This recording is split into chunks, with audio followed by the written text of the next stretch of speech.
Yale. Yale. Let's fucking go! Membership with your mom. Share with you. Easy. No puedo creer que está en oferta.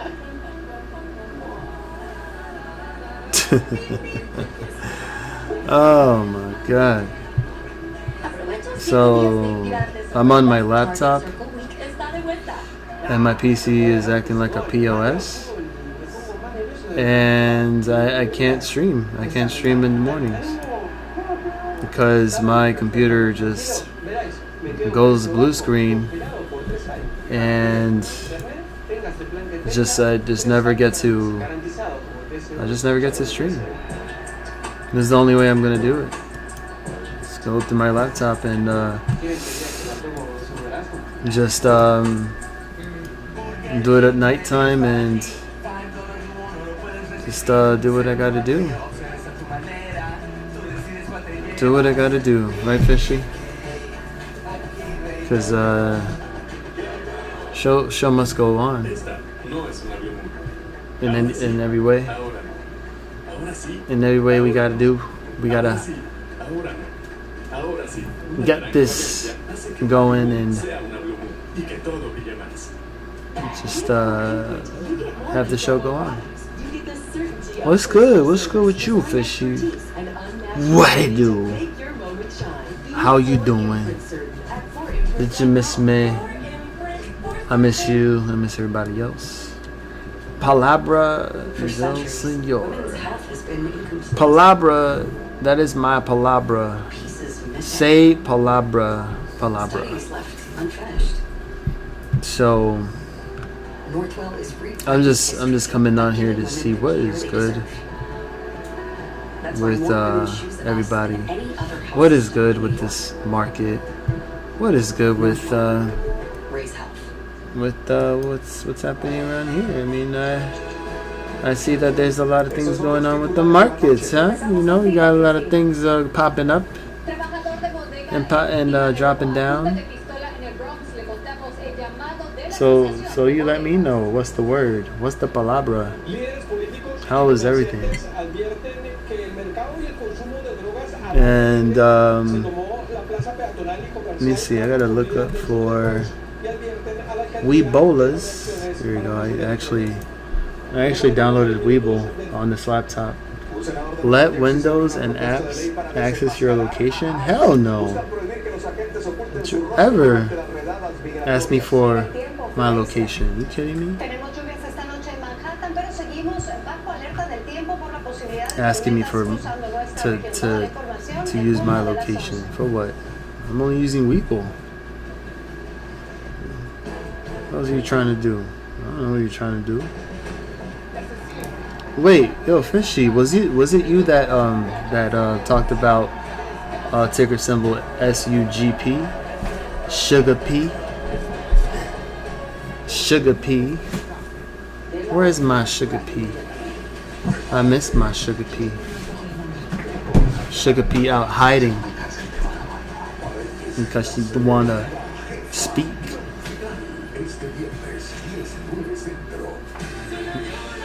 The Big Apple.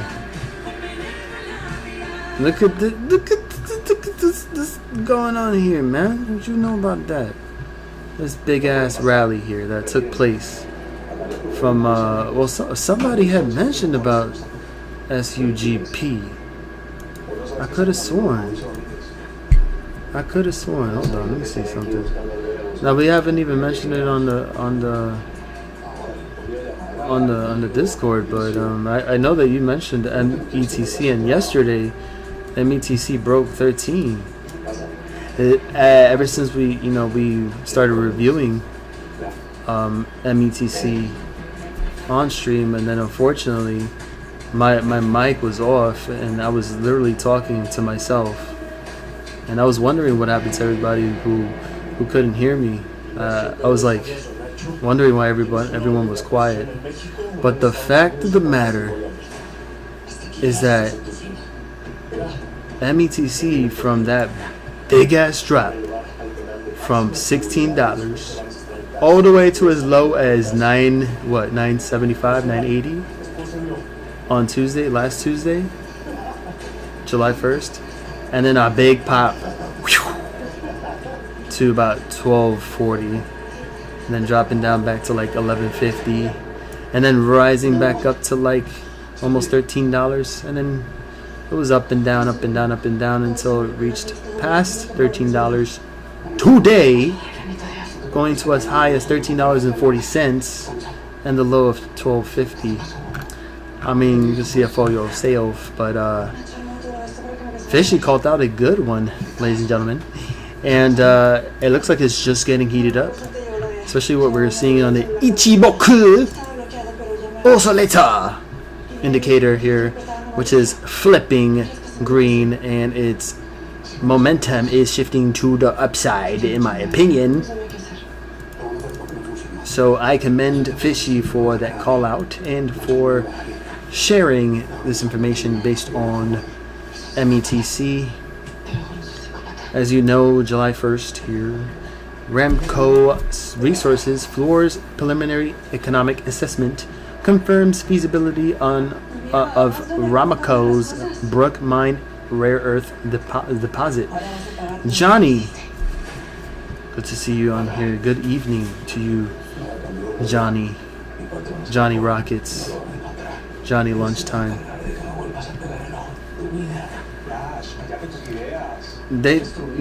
Exactly. Tap it in and get the bag. Then tap out and run with the bag. Do not let any of these matapakas get a single bag back from you. A single penny. At what cost? No. You will secure the bag, get all the profits you can, and run with it. Run with it. You don't know what I'm saying. You know what I'm saying. You don't know. You don't know Batima. Wait, that's not what I was supposed to sing about. Yeah, I'm still alive and kicking. Yo, Danny, what's up, man? What's good with you? I know I ain't got no music because my PC just crapped on me. It's been crapping on me for the past couple of days. I think it's been crapping on me for the past few months, because now I'm just constantly getting blue screen, and there's no way for me to get online on my desktop and stream in the mornings. But yeah, man, yeah, hopefully everything is good today. I did notice Railtown pushed for 61 cents. If I'm not mistaken, I think that's what happened, right? Welcome to let's see, did I? Let me see, did I search Railtown? I think I know I did. I know I searched Railtown here. Hold on, I need to get this, because we don't need that. Detach. What is this? Remove trade. Oh, bid. Volume. Bid orders. Bid ask. Yeah, I can remove that.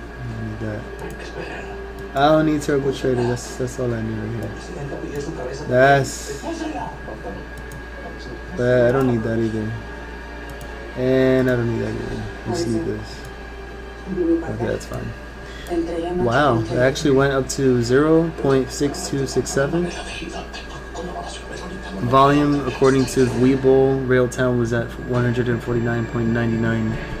We'll just say 150,000 shares traded. Still at a market cap of 85 million, with a float of 99.96 million shares, according to Webull.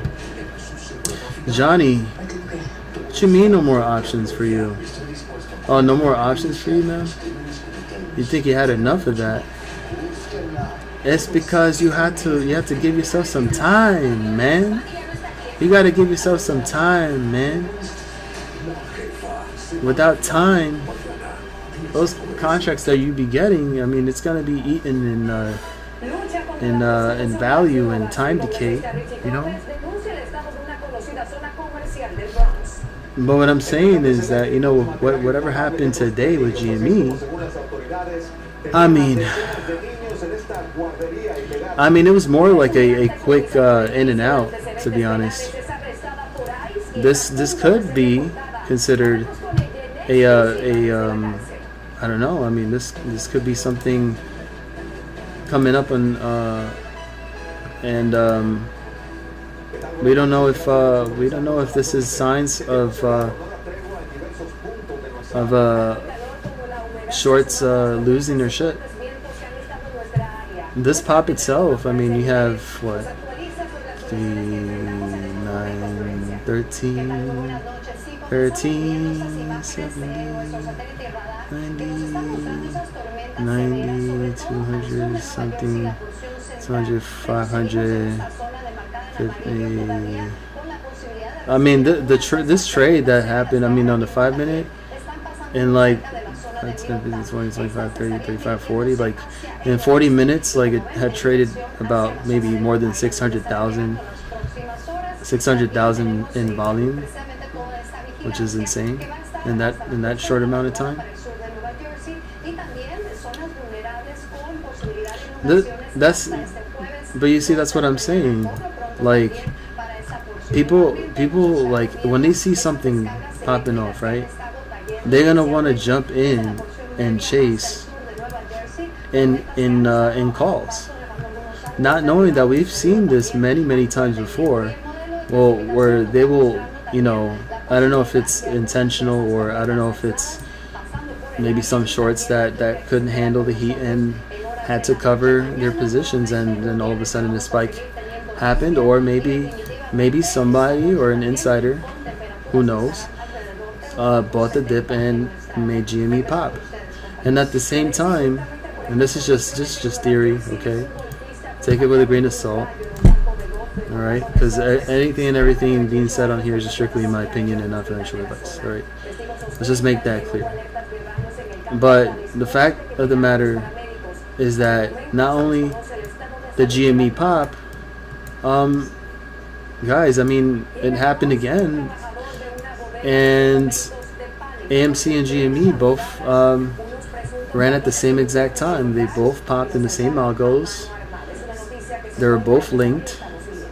There was no news, if you noticed. There was no, you know, like, oh my God, Roaring Kitty just came back for a little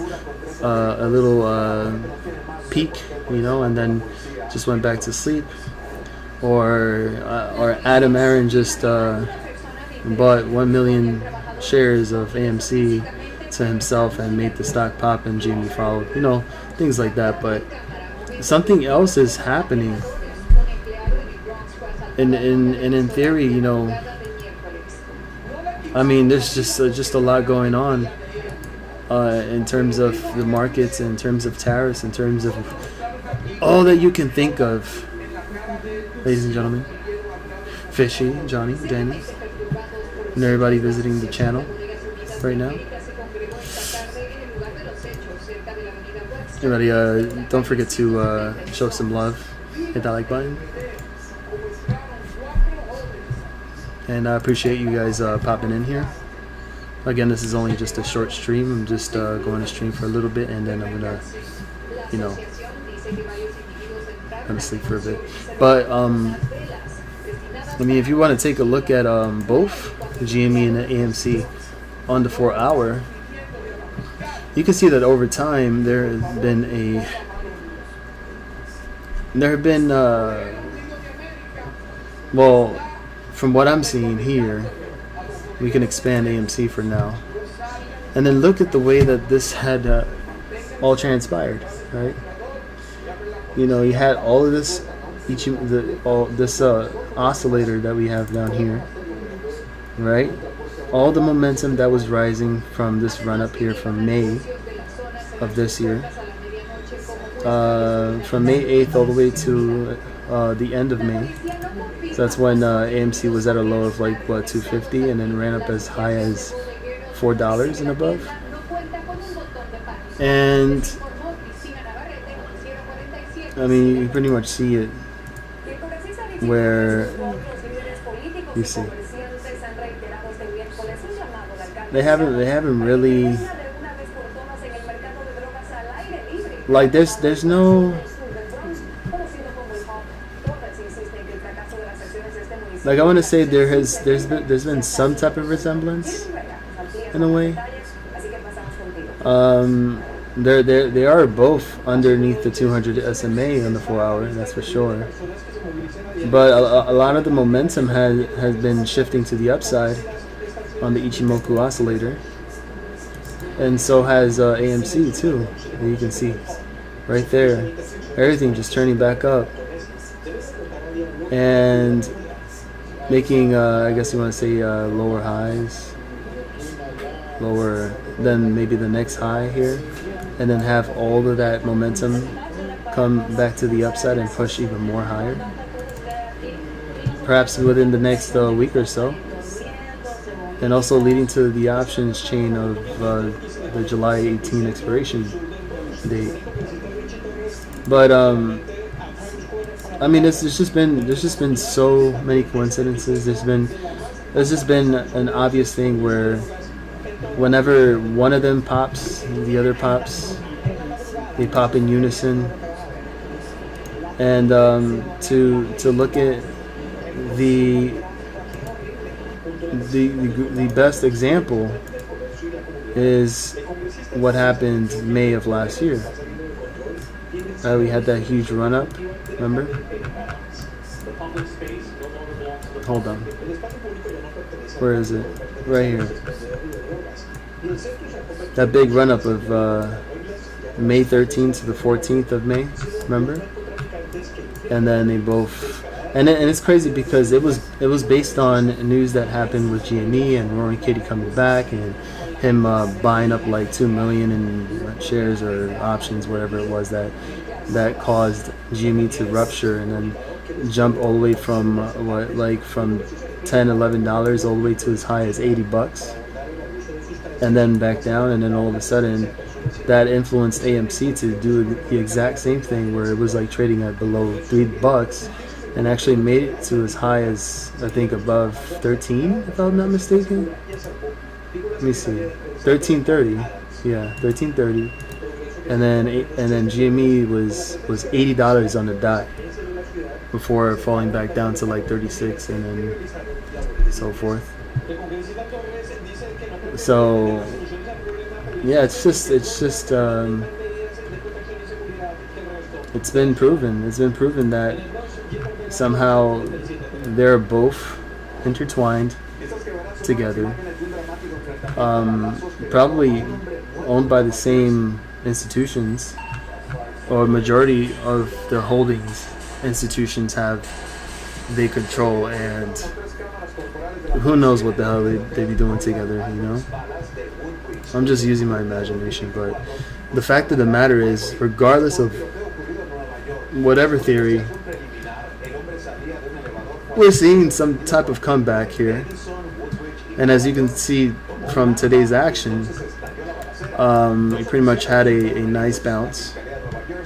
And GME was at a low of 22.53, so for example, Fishy here getting calls, the $24 calls for next week, that's actually brilliant because, you know, if and when this decides to continue to push up into tomorrow or before this week is over, $24 is literally at the cusp.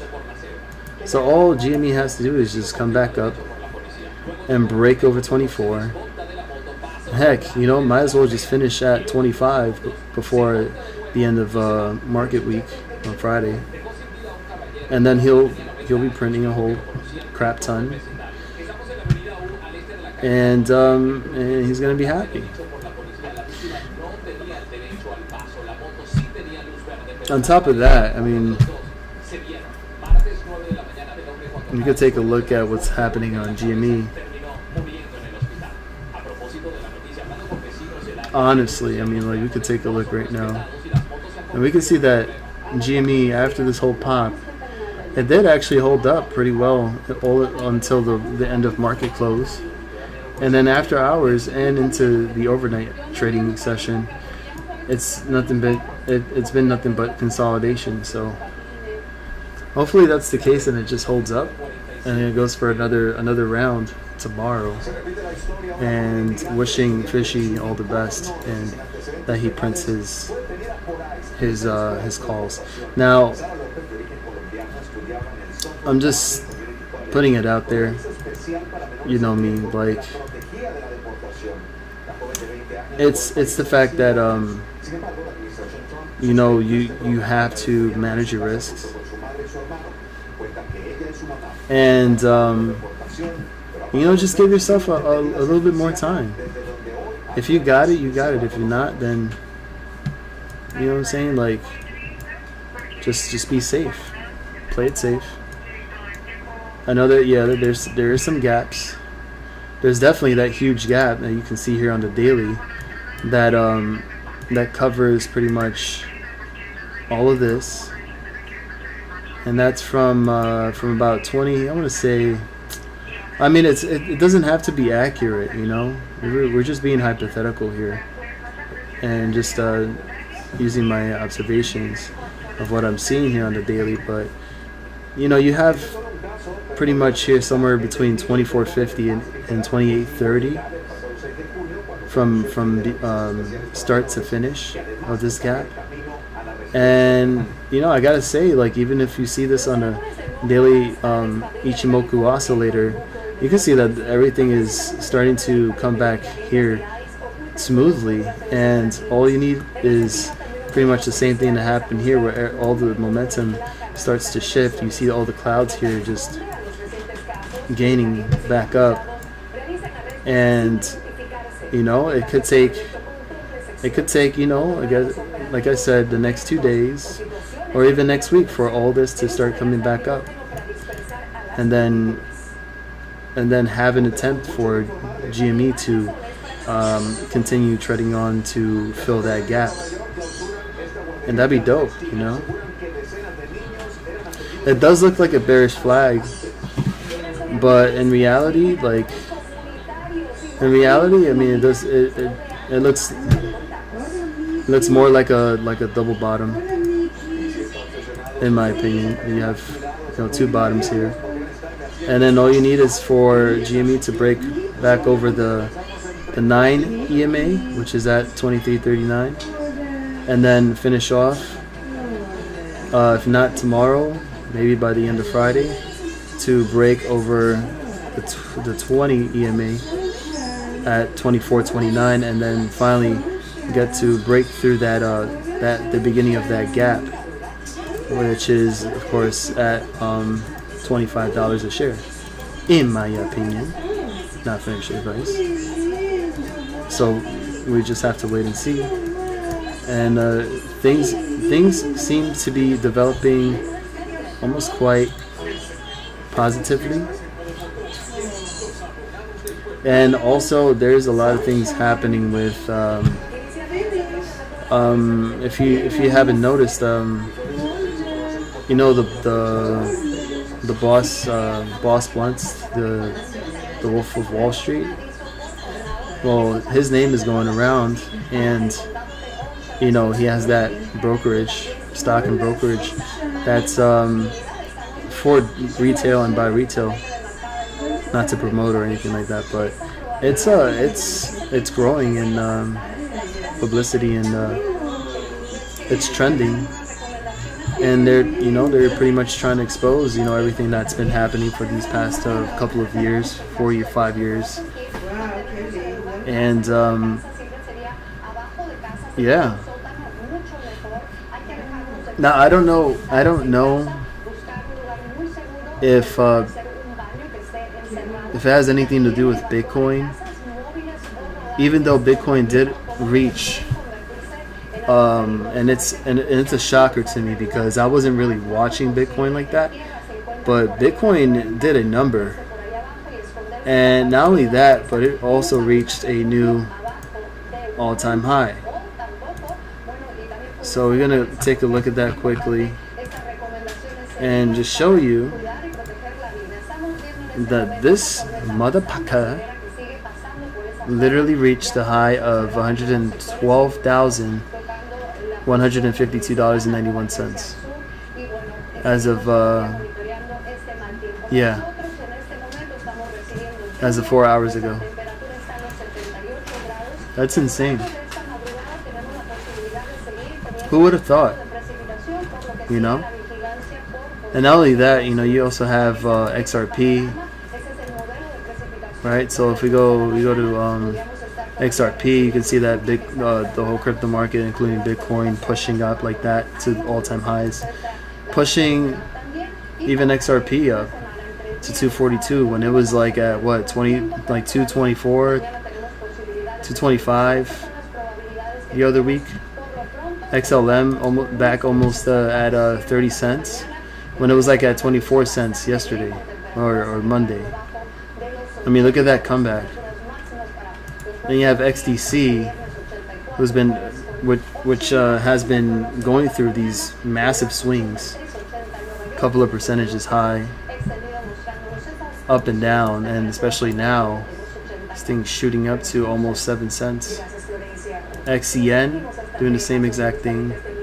That's Chris's favorite coin. And HBAR, that was at 14 cents, I think, or 15, and now it's above 17 cents. Big moves, big moves. You gotta like it. You got to lock it a lot. So, BTOG. I remember you talked about that. Bit Origin Limited.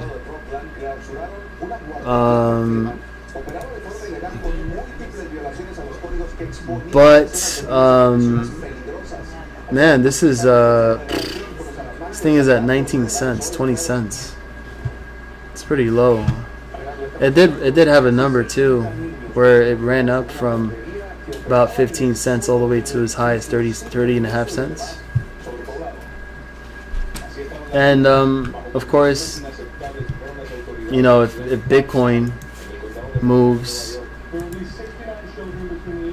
if Bitcoin made such huge moves like that today, then Ethereum definitely did the same thing. I mean, because look, you can definitely see the similarities. I mean, it's running with Bitcoin just like all the other coins, and you see, like, I go back and forth. You see, going back and forth like that. Similar. Let's take another coin for example. I don't know. Let's look at Solana. You know, sort of like the same trend going up, which is not bad. What else? We have Matic. Oh, Matic. What the hell is that? Something happened to Matic? What is this? This is random pop out of nowhere here. Back in this was yesterday. What is this about? You guys seen this? Polygon, Matic USD made a huge pop from just barely 19 cents in the evening all the way to as high as 31 cents. So this thing popped a good 65% in like 10 minutes. So I wonder what happened. What was the reason for this? Dogecoin, yeah, of course. Bitcoin, Doge tracking with Bitcoin. So there, just similar. Just the same exact algorithm. Now it would be different if something were to happen to Bitcoin and then all of a sudden all the money there would be transferring into alternative coins, like a massive transition, and then it would just change the trajectory of all of the other coins, and Bitcoin will go the other way. That would be crazy, right? Also, Bank of America selling off, and they were owning Citadel's debt, allegedly. Damn, that's crazy. They didn't want nothing to do with it. They wanted their hands clean. But Doge on the other hand, I mean, I feel like, you know, once Bitcoin starts to pop off even more, you know, going sky high, you know, towards like 120,000, 130,000, Doge is gonna make another move, and it's gonna be huge. It's gonna even go past beyond 20 cents if that bullish case scenario were to take place. But you just never know. It's just been very unpredictable the way the market has been moving. And that also goes for SPY and the rest of the market, because SPY had been like just like insane, going through these wild swings up and down, gaps left and right, and making new all-time highs to 620, 628. What up, James?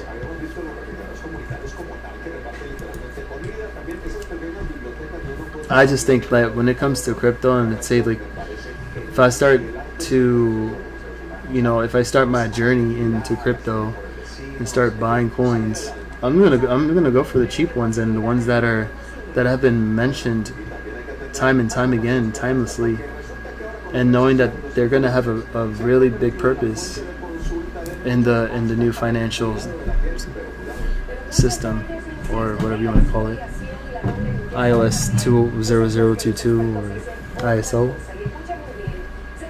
Because I want my H bar, I want my XLM and XRP and XDC and XCN too. I'll show some love to XCN. That's Chris's coin.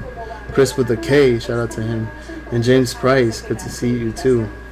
Yeah, man, I'm on my laptop, as you can tell, because there's no music, and I have none of my music on this laptop and I can't play it. But yeah, I'm just here for a little bit. Just wanted to see how you guys have been doing, and if Danny's still here, shout out to Danny. And let me know, like, did you happen to share the info with William, or did William had nothing to say about me and what he had to think about my my I guess analysis? He's probably just like, pump, buy this. You will never regret it. You will never regret it. Get in before it's too late. Buy. Get rid of your finger. Get rid of your G-Bucks. Get rid of your logic. Get rid of your Nixie. Get it all into Railtown. You better hurry before the train the train goes and choo. Whoa. Oh gosh, I mean, I'm not telling you guys to buy. This is not financial advice, but I really would love it if you would buy. No, joking. Let me stop.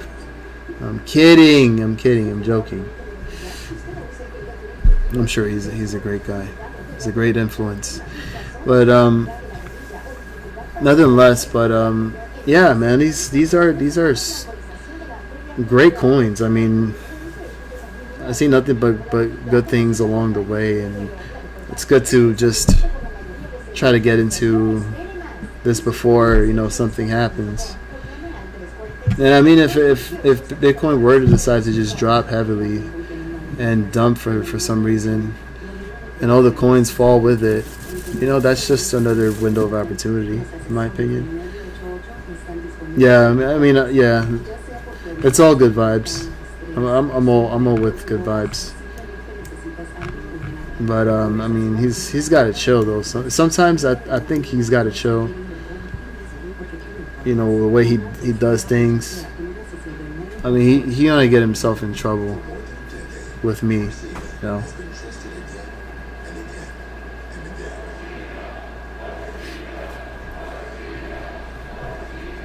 If I was your age, I would have knocked your teeth out, lion.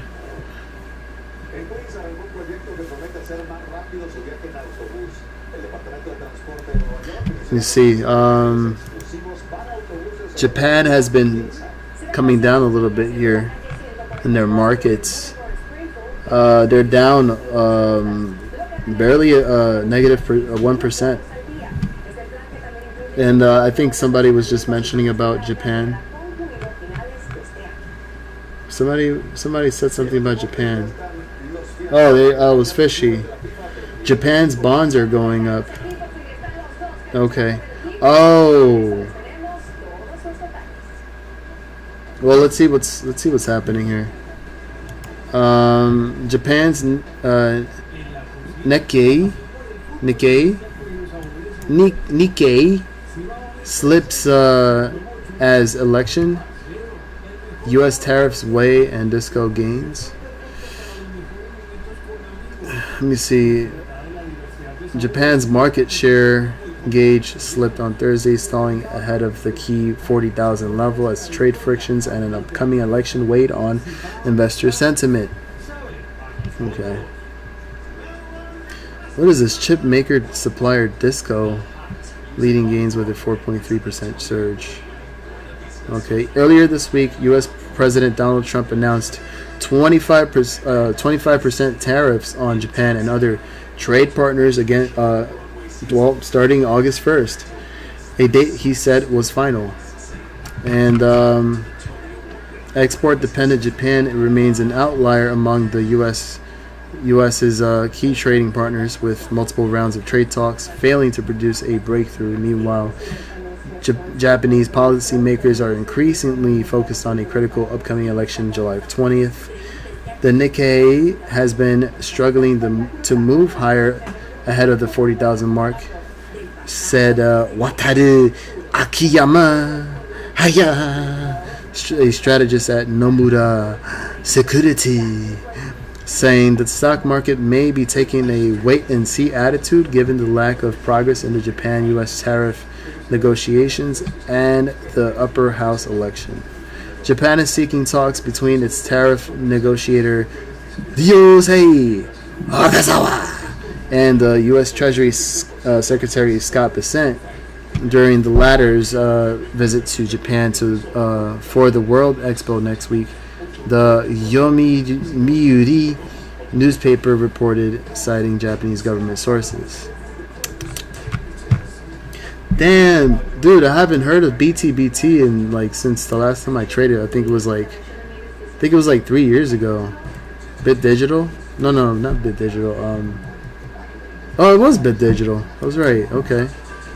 Yeah, it's just the fact that ever since Bitcoin started popping off, all the miners in general started going off like crazy. Not only BTBT, and I think that's it's a good candidate too, for a Bitcoin miner.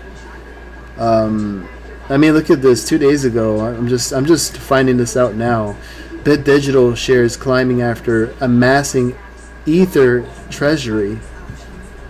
So shares of Bit Digital jumping after the company said it had established a treasury of more than 100,000 Ether by selling 280 Bitcoin and raising $172 million in a public stock offering. Sheesh!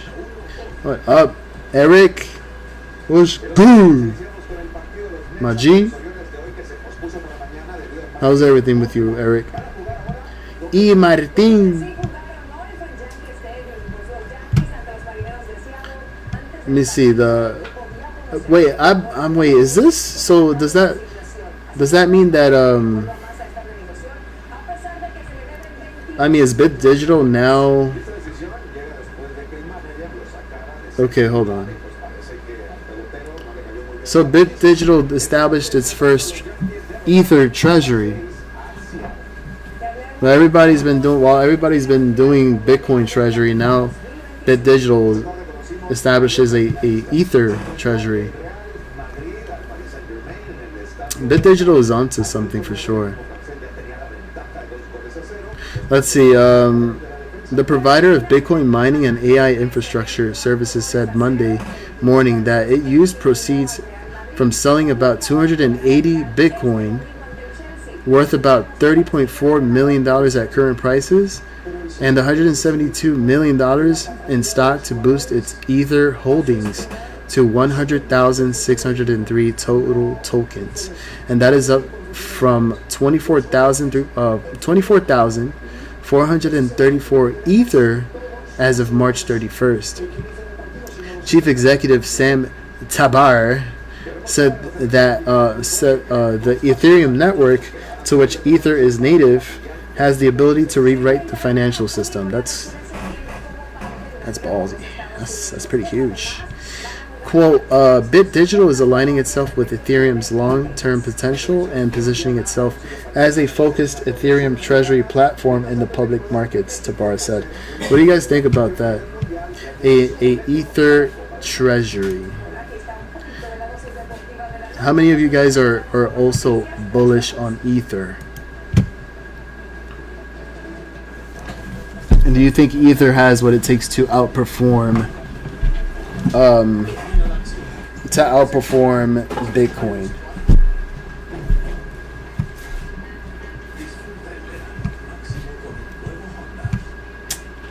Man, dude only misses him because you know. I'm not even gonna say anything, but you know. Come on now.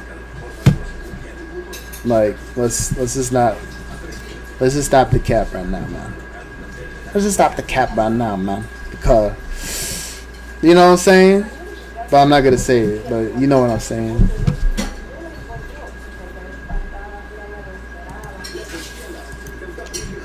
I need me some drink money. I need to smoke some weed. I'm joking. Let me stop. Shout out to my peeps. Love and respect is all we got. Love about everything. So we got. What are you doing, my peeps? Say a word. Cause you're a dirty cop, dirty cop, dirty cop. Cause you're a dirty cop, dirty cop.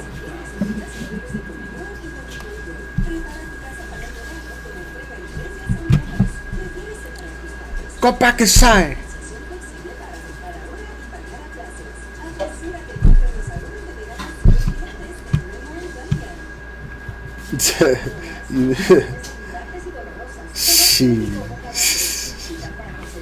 Yo, that's crazy though. I mean, if that's the case, let me see how BTBT has been performing on a large time frame. And James Price going to sleep early. Damn. Wait. Speaking of James, man, let me go in and check. Let me check Unity real quick. Oh my God, dude.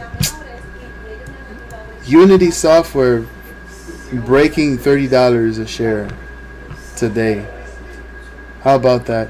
Yo, give a shout out and show some love to James Price, because that dude has been on it, doggone it, on Unity, and I believe that it's been ever since. Remember when we had discovered Roaring Kitty's tweet on Unity, and then we pretty much was like, you know what, Unity.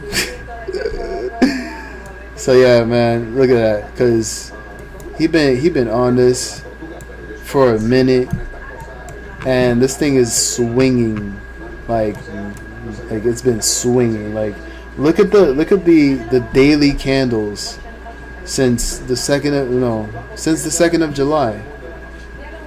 Look at that. This was at 23.71 on the low to 30.14. If you swung that, and if you got yourself for theoretically, some calls on the way up, I mean, like you would have been a lot, man. Ven pa que a tu caballo, Enrique's Fanti.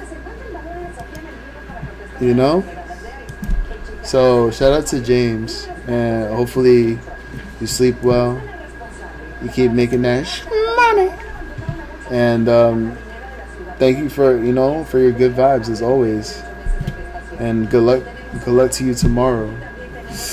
Man, my ankle, frick, man. Oh man, I should be like resting my ankle, man. Oh no, I can't do that to. Oh,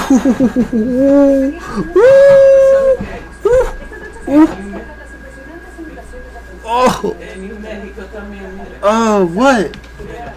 Oh man, I don't know what's going on. I just got a Charlie horse in my thigh. Oh, my bad. That's probably loud. Yeah, maybe. You know what? Let's ask ChatGPT that question. Let's ask ChatGPT that. BT does now that BTBT, right, has established a Ether Treasury. Did I spell it right? Will they be as successful? Like what? My God. Like let me see. I don't know, because ChatGPT be on some bullshit right now. They be making mistakes left and right. I have to actually correct ChatGPT, because sometimes it's just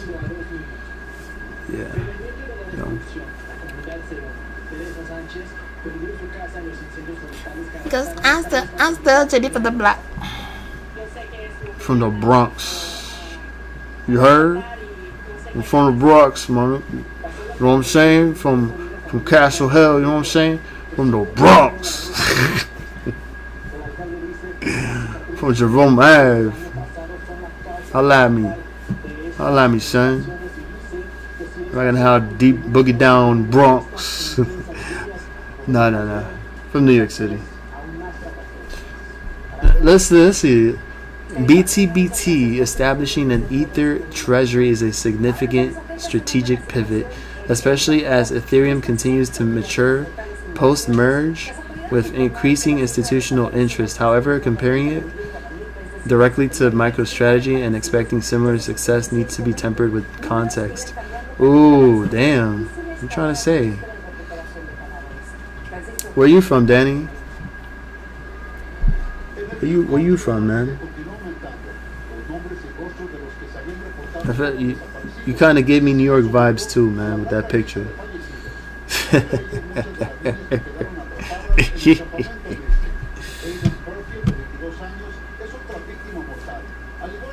Let's see. So, wait, but do I need to like?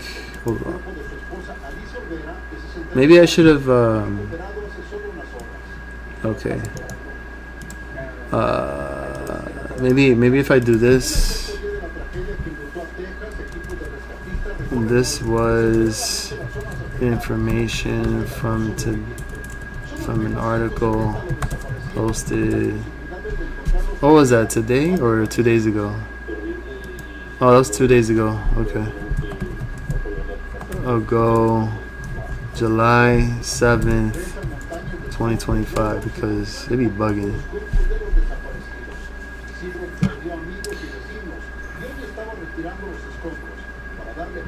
Alright, so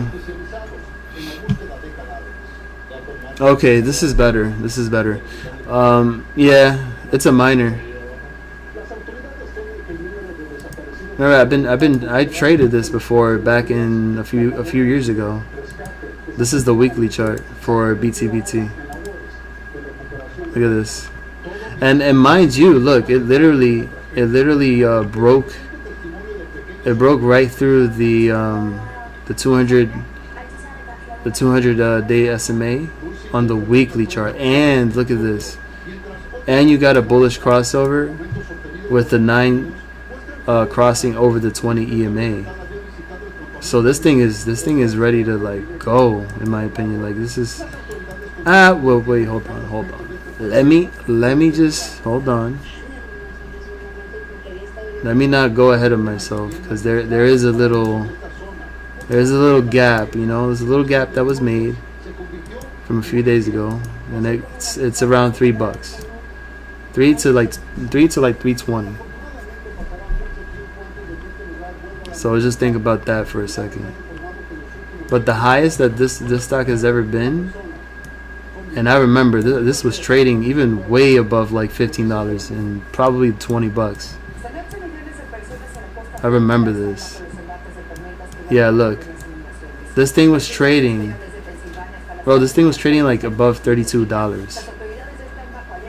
And that was in January of 2021. That was before the AMC GME squeeze. And then before that, this thing was at a bottom of 40 cents. Around November of 2019. But I mean, like, this is, I mean, bouncing off from 168 and heading up to like $4. I mean, that's a big move. Oh, Cape Verde, living in Rhode Island. Wow.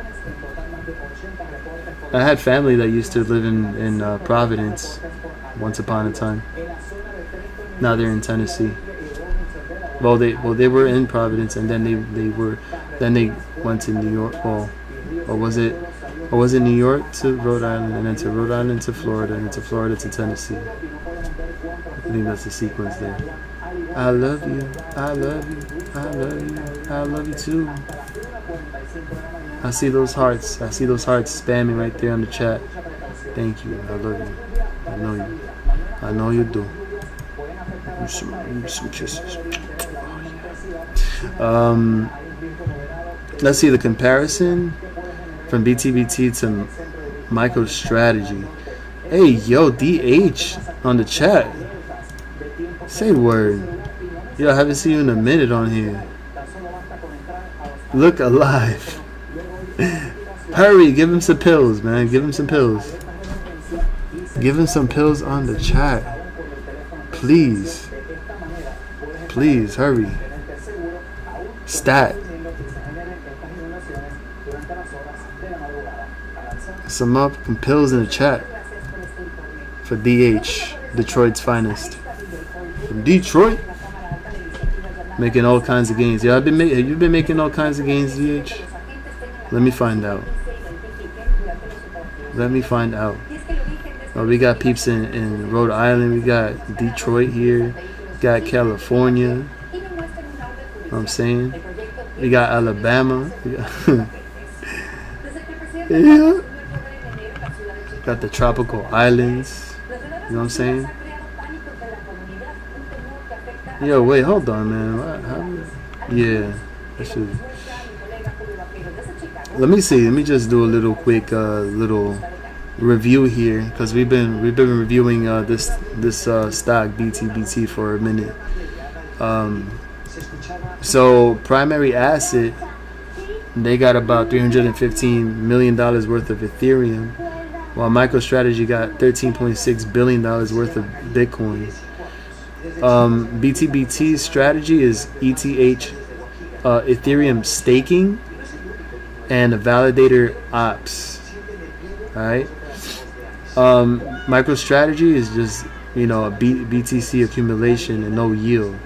So all they've just been doing is just like racking up on Bitcoin whenever they can, just making money off of that. Oh, Zelly. Oh, Zalita. Ay, Dios mío. Welcome back. Show some love to Zelly.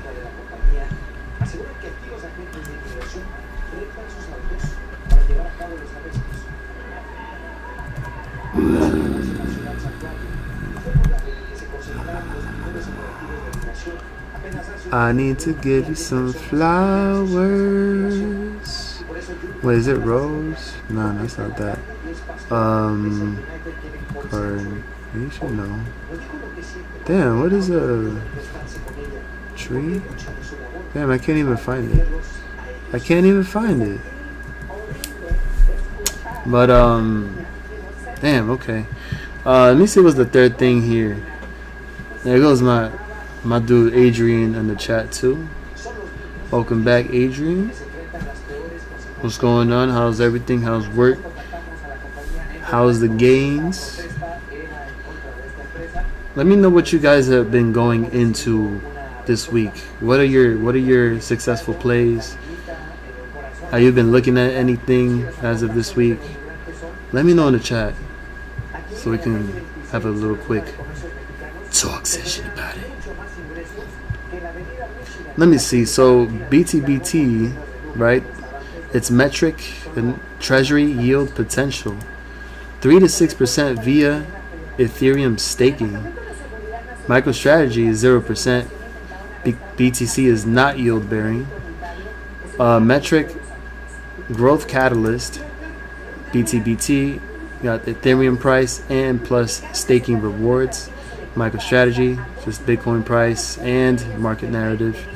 And the float liquidity for BTBT is lower. It's mid cap, but MicroStrategy, of course, is large cap and institutional. So got a lot of big players in MicroStrategy, but BTBT, you know. So gotta keep an eye on that one. Not financial advice. Say a word. Future potential, could BTBT be the Ethereum version of MicroStrategy? Let's see what ChatGPT got to say here. Why it could be.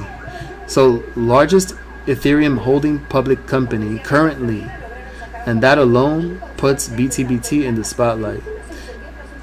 Ethereum ETFs coming soon. If spot Ethereum ETFs are approved, BTBT could become a retail-friendly proxy play. Yield advantage. BTBT will earn rewards via staking, giving it a dynamic treasury growth rate, unlike MicroStrategy's dormant BTC. That's funny, dormant.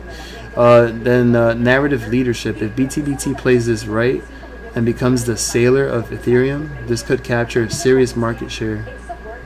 Why it might not reach MicroStrategy's scale? It's because it's a smaller capital base, less institutional credibility so far, risk of centralization and criticism in Ethereum validator ecosystem, and regulatory headwinds if Ethereum is later reclassified as a security. So that's what you need. You need them to reclassify Ethereum as a security, and then all of a sudden, then whee. So let me see something here,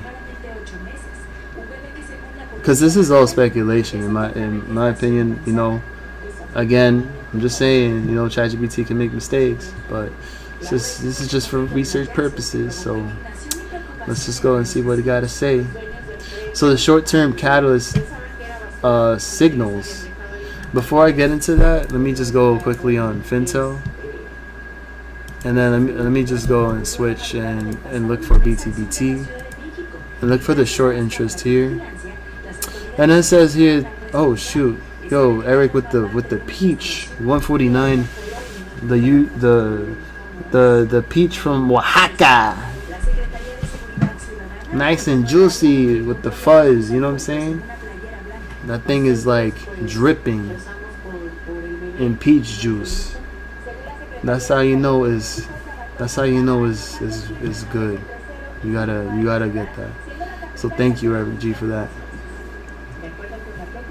So but don't eat it with the glizzy, man, because let me tell you. Oh shoot. Short interest for BTBT as of right now, they got 27,343,526 shares short, with the short interest ratio of 1.93 days to cover, and only a short interest percentage of the float of 9.74%. So it's not really that high to consider, like a red flag. They only have a cost to borrow rate of 0.55%. Damn. And 5,100,000 short shares available. So, damn, that's a lot. Yeah, what happened to TP? I haven't seen TP in a week. I haven't seen Momo. Pamela, comes in once in a while. What happened to damn, man, what happened to Kevin, bro? Kevin, like, this dude has been, his face on a milk carton right now. Kevin's face on a milk carton. We haven't seen him for like decades, bro, and that's kind of concerning. But I really hope Kevin's okay. And then Travis, bro, on top of that, Travis, I mean, I'm sure he's doing his thing. He's grinding. He's working hard. Kevin, though, man. Kevin, it's not the same without him, too. It's not the same.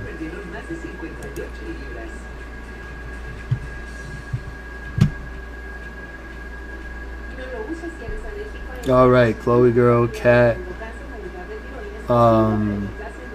Tan, Tan for short too. Tan been missing, man. Tan been missing. Kai Supreme, he be showing up. He be popping up in here, once in a while too, showing some love. Abe Father, he be low key watching my channel. That'd be funny. Oops, sorry, I didn't know it was late. My bad. Anyways, yeah, man, CSI be watching my channel. Todd, Todd only came to my stream like twice, I think, and the whole time that everybody been coming through my stream, and nah, man, he's just. I mean, I'm not nothing against, I mean, I respect where where he decides to go. If he wants to stay on the other side, that's up to him. You know what I'm saying? He found his home. This could be his home too, He's free to join in. Todd could join up with the Lions Den fam over here too.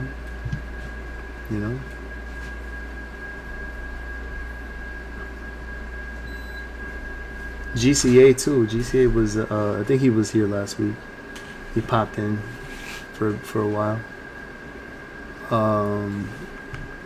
Yeah, man. I think. Let me see if I can go.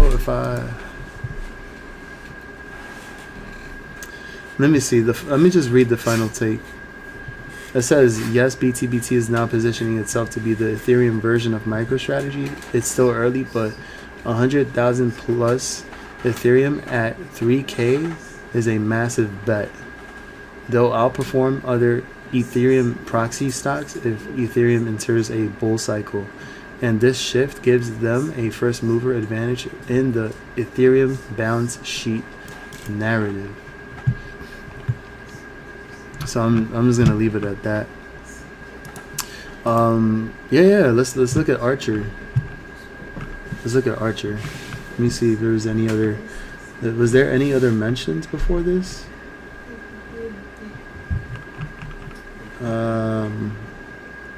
Ulti, yeah, Ulti, bro. Everybody's talking about Ulti, like OD, talking about Ulti.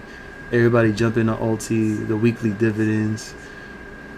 Like I'm ready to jump on Ulti, like officially. I'm just trying to, I'm trying to, I'm trying to save some money right now. To be honest, man, I'm trying to save money. But once when I start, once when I get myself, I'll tell you, when I reach 1,000 in my portfolio, when I put in like 1,000, that's when I'm gonna start doing it.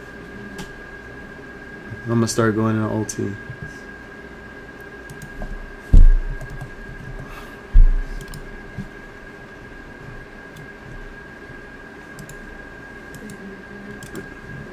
This thing been paying. It's been paying up almost 10 cents every week. So 10 cents. Let me see. And this thing is worth what? $6.29. So in theory, let's say like if Ulti were to continue to just consolidate and not move from that price range, from like 630,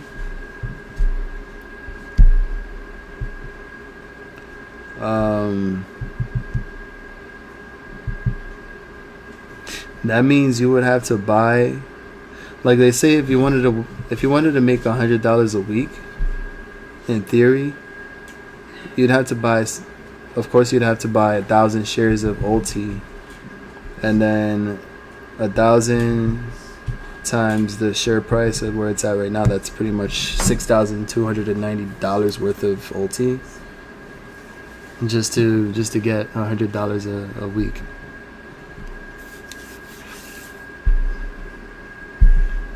So imagine that.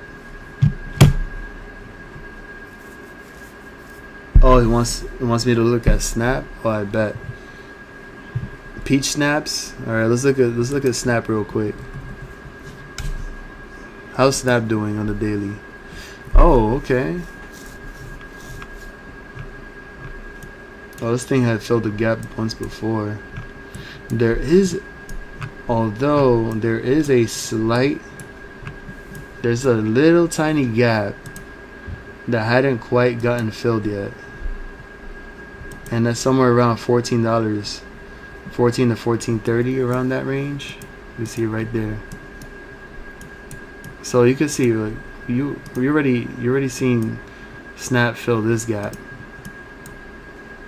and then it had a gap down and filled that gap on top of this gap. So then it gapped that down, and then went and sold off all of this, and now it has to wait until it comes back up and break over the 200 SMA and go past $10 a share, then wait for the next earnings, and then maybe earnings will be a success, and the thing just pops up and then goes all the way straight to like $12 or $14, and then fills that gap.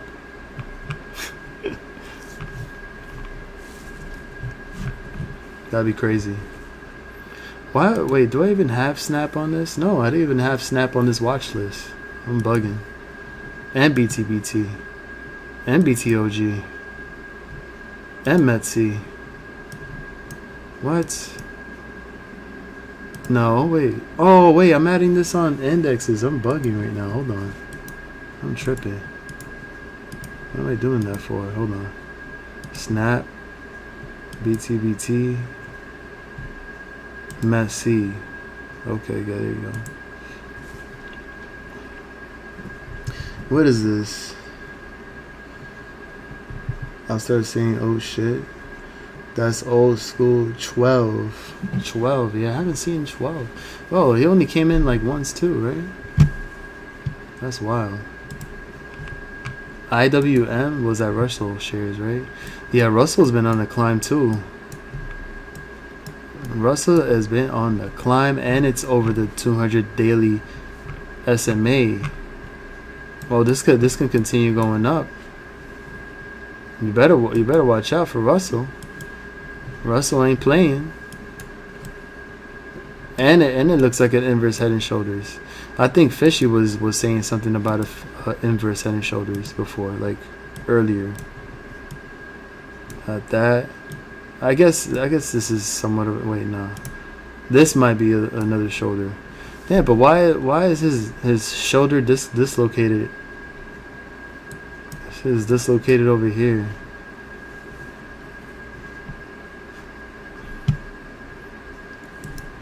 Yo, I heard Benjamin came back. I'm not too sure if that was true or not.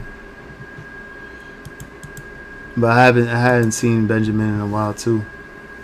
Roaring Lion, yeah. I mean, he starts coming into my streams now. So shout out to Roaring Lion, aka Brian. That's my counterpart. No, wait, that's not how you say counterpart. That's my lion homie.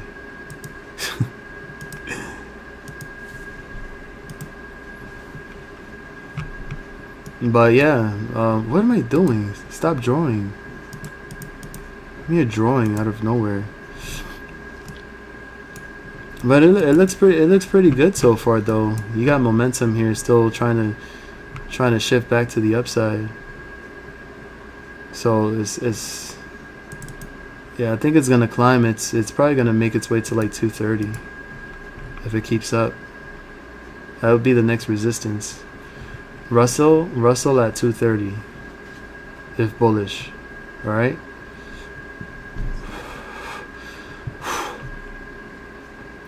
And then after that, if it continues to climb up, then you got 240 on the horizon.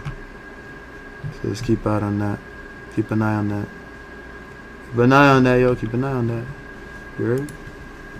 I bet. What's the weekly looking like? Damn, that weekly looks crazy. That weekly candle too looks like it could definitely push up to 230. That's wild.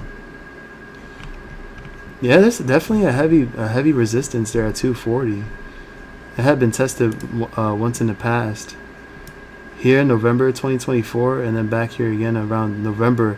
That's crazy. Wait, November 2024, or November to December 2024, and then November,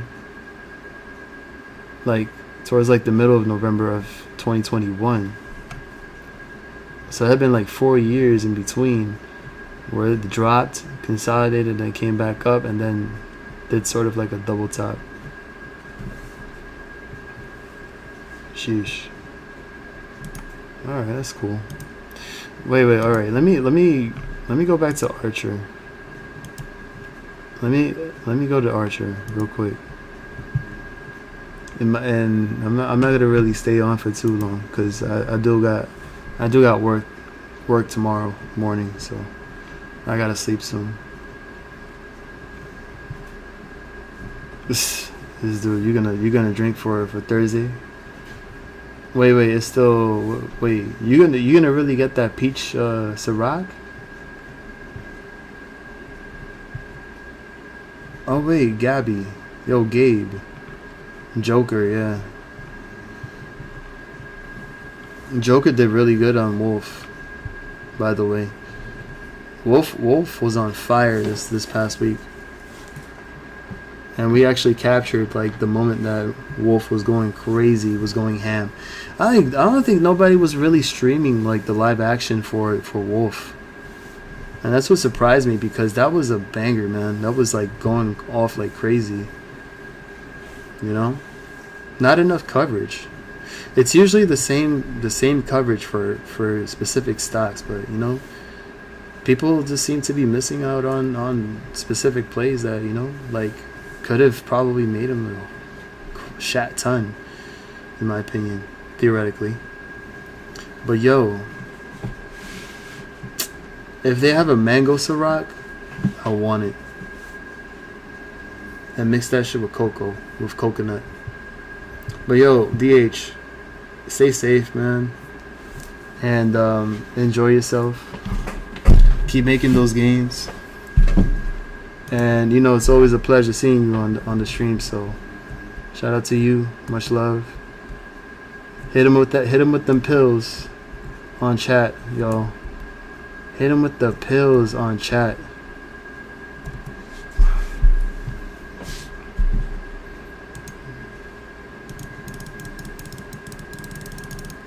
Then a big roar.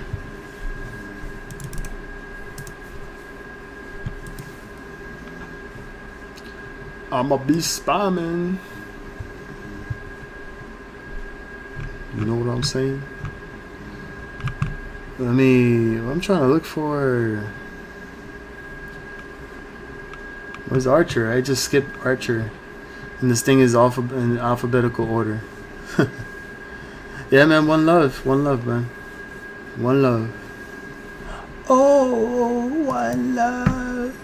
Let's stay together and feel alright. One love. I'm tired. One love. Let's get to make it feel alright. No, na na na na na. Oh yeah. Come to Jamaica and feel alright. Archer with the swings, baby. Archer with the swings, baby. This thing was down at 977 on Monday. This would have been a nice nice entry for $10 calls there from Monday. Ooh. Archer at 1045 though. That's a bit of a comeback there. From the fact that this had been ranging since June 13, ranging from between like the end of so like just below $10 to 1070, 950 to 11, barely $10 to 11, barely $10 to you know. You get the point. It's just been up and down, just consolidating. And you know what? This got like a bull flag, like literally. I might be wrong I might be wrong, but I think you guys can see it. I see a bull flag here on the 4-hour chart. And on top of that, you got some momentum here possibly shifting within the next day or so. This is the Ichimoku oscillator right there. That's a little, little profit taking and stuff like that, you know what I'm saying? Ba-ba-da-ba-ba-ba-da-ba. So we need some momentum to shift up again, like it did back in like May. What are we doing? Okay, there you go. But I like this though. I like this. It looks like there is potential for for a breakout to come out soon and boom, and we go past $11 again. This this might call for some long-term calls too, just to swing it up to 12 if everything is successful. If everything goes well. Bearish case scenario for breaks below 980 later down the road, and if the market also interferes and influences this to drop down, and that could be flipped. The script could be flipped, but I like how the setup is, in my opinion. Swing it up. Swing it up. How does this look like on Fintel?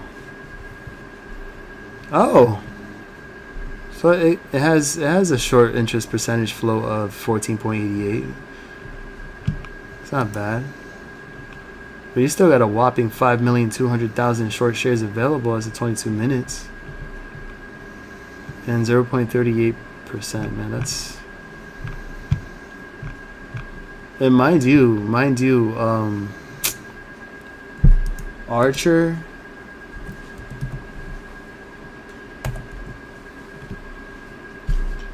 Archer has a lot of institutions holding the stock.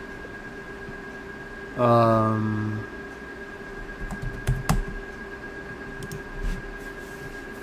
not really, actually. Well, only 46% of institutional. Keep saying institutional. 46% of institutes have ownership of Arch Aviation. Institutas. And the heaviest we see here is Infinitum Asset Management with 11.67% of holdings. in Archer with 74,835,000. No, what am I saying? I said that wrong. 74,835 shares. And BlackRock is up at number 2 with 5.78% of their holdings in Archer with 36,618,601, and they had purchased before, according to the 13F form filed May 15, with and they had bought 13,604,514 shares. ARK apparently sold 2,597,000. Those bastards. And what else? How much cash position they got? They got about 1.72 billion in cash. Okay. I think we dropped D-Nut. I think we all dropped the nut. The nut was just too heavy to the downside. D-Nut right now, I think it's like, what, $3? Oh, I was right. Dude, I haven't even been watching Krispy Kreme in ages. Since the last time. And look at that. It's $3. It's at $3.28. And look at that. Oh, when did we start talking about D-Nut again? Like at $5? Was it? Let me see. These nuts. Gotti.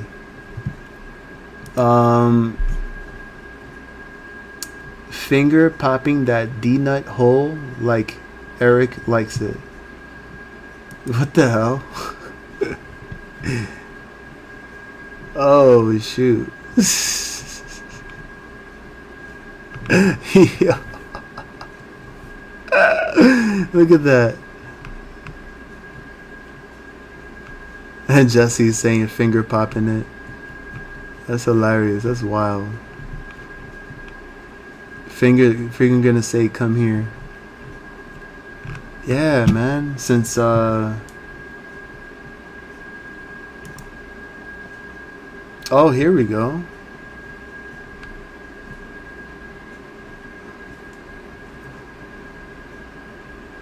Oh, okay. D-Nut and DP. Oh, I remember DP. Right. That Krispy Kreme and Dr. Pepper launching a collaboration with a Dr. Pepper cream-filled donut. You remember that? So we've pretty much been talking about D-Nut since August of last year. So August of last year. That means D-Nut was at around $9 to $10 a share. Well, I didn't get in. But guess what though? Shoot. Well, on top of that, their dividends is just 3.5 cents every month. So, but look at that though, 3.5 cents every month per dividend, and this stock is now at $3.28.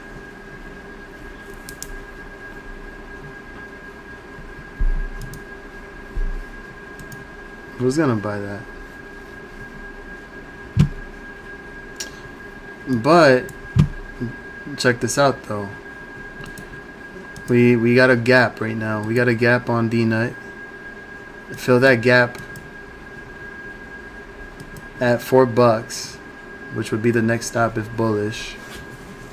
It looks like it's slowly trying to climb up too, in my opinion. Yeah, look at that.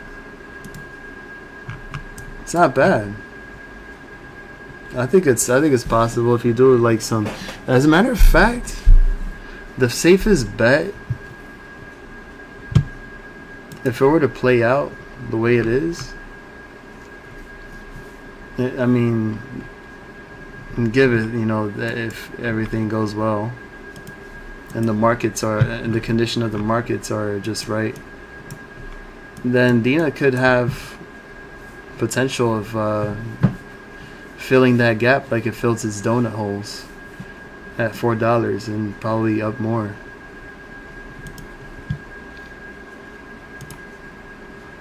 And that's my favorite part too. And then you got the second gap here, which is at between 727 and 870 roughly, and that's sitting at right at the daily 200 SMA. So you're gonna buy a smidge of Krispy Kreme.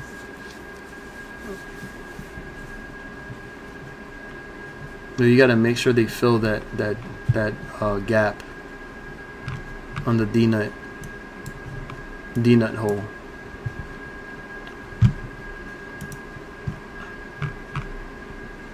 It's a smidge down, but it's I don't think there's anything serious, man. I feel like maybe there's a chance. There's a chance there. I know a lot of people like Krispy Kreme. I know. So I'm pretty sure that it'll do the trick. Yeah, I was wondering that too. I was wondering what caused. Oh, I mean, it did have bad earnings. It was terrible. February 25th earnings report with the period ending December 2024 had a standardized negative 13 cents, I think. I don't know, but the surprise was like 89.75% red, and the revenue was like negative 10.1 million, and so that brought the stock down. And then they had reported bad earnings again May 8th, and they had lost negative 9.19 million in revenue and negative 0.002 cents per share. But I mean, the way that it looks like right now, I mean, it looks like they might be just loading up now. Might be. I don't know. What do you think? Hey, look, a lot of people like diabetes, and diabetes makes money, so you definitely got to go with that. Look at this.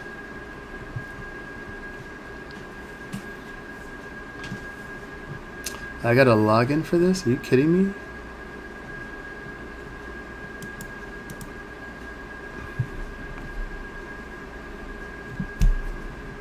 Wow. Looks like somebody added here 4,724,750 shares, bringing Cooper Creek Partners Management's holdings for D-Nut at 7.11%. So somehow they're bullish, in my opinion. And BNP Paribas Financial Markets have 9.08% of their position in, or their holdings in D-Nut. Hold this D-Nut and shove it up your ways. 56.6% of institutes own Krispy Kreme. Interesting. Diabetes never tastes so good. You must like it when it's understood.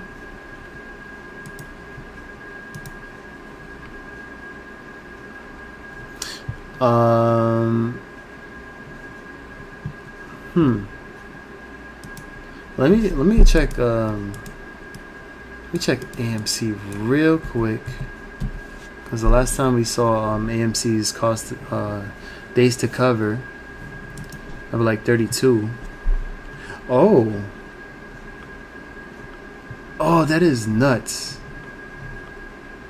Oh, that is nuts, man. How they do that? How they do that? Man, that's messed up. Now all of a sudden their cost to borrow is at not cost to borrow, their short interest ratio is at 7.23 days to cover. So does that mean that like whatever happened today with AMC and GME2 was that covering? Because look at this. Look at that. This pop, whatever this pop was, it looked like it was like some covering happening there. It's messed up. It's messed up. How could they do that?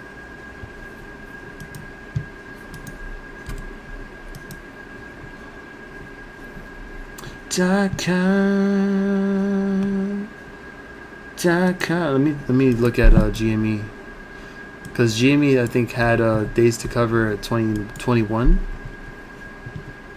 Wow, I mean look at this. This thing dropped dramatically.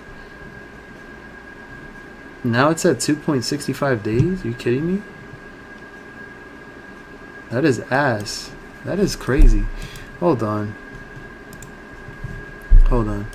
Being and it feels so good.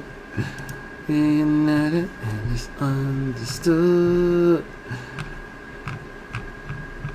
Yeah, we're talking about, look at this, like, we're talking about the days to cover at 32.20, and you're telling me that this thing dropped down to what was it again? From 32.23 to 7.23, right? No, 32.20 to 7.23. And I'm gonna ask and be like, you know what? Why did it go down?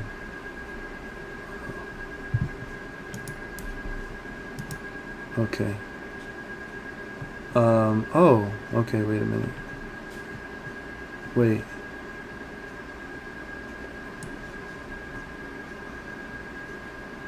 Let me just do it like this. There you go.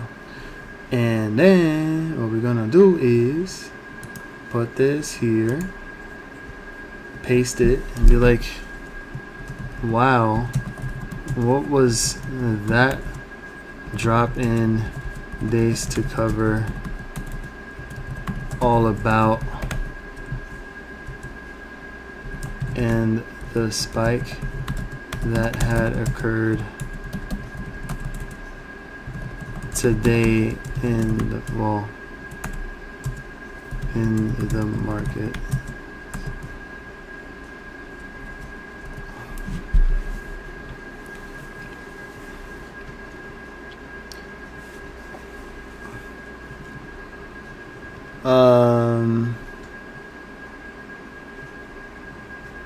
Okay. So a massive spike in daily trading volume occurred, likely quadrupling or more, which dramatically lowered the days to cover.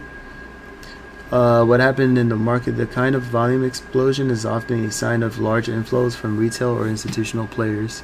Call option chain pressure, algo momentum, high frequency spikes, and potential early short covering or risk off positioning by hedge funds. Oh, okay. But then you notice that the days to cover, even though it dropped dramatically from 32.20 to 7.23%, not percent, days to cover, my gosh, you see now that the short interest percentage of the float rose from 14.54% to now 15.62%. And the off-exchange short volume from 1.2 million to now 2.18 million, which shows heavier suppression attempt. And dark pool ratio is just slightly up.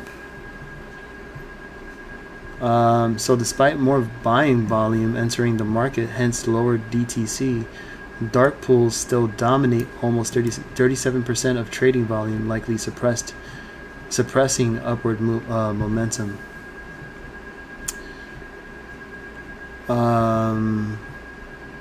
What is the signal for AMC? Bullish implications. The spike in volume plus rising short interest percentage float and dropping DTC equals, apparently, supposedly, from what ChatGPT is saying, is a pre-squeeze setup. Shorts still increasing positions, which would result in them being trapped in low liquidity if volume keeps rising, like it did yesterday or today. And if we get more than 50 million in volume on a green day, forced covering could trigger gamma chain reaction. But bearish risks: if volume drops again and cost to borrow remains low, still at 0.63%, then the pressure fades away and shorts regain control unless the cost to borrow spikes up and float dries up again.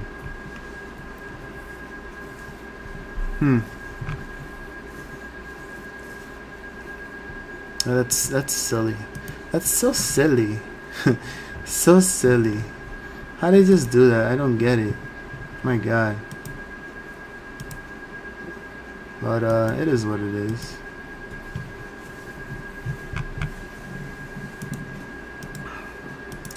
I'm the man in the middle. I'm asking it to change way. No message could be clearer. If you wanna make the wrong, pick it yourself and lick the chain. I'm the man in the middle.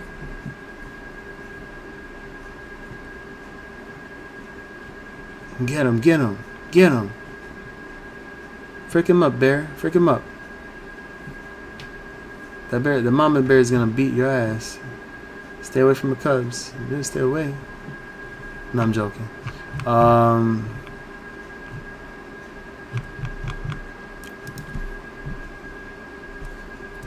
Let me just do a quick research here.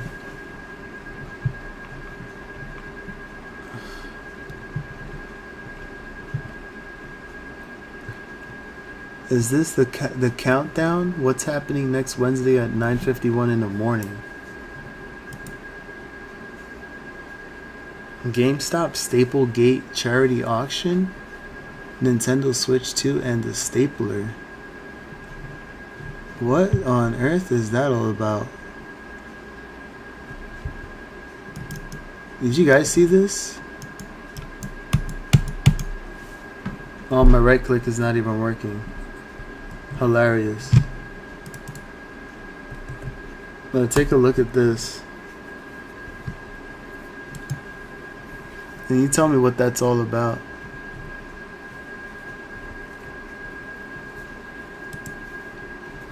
Absolute brilliance by no other than Ryan Cohen.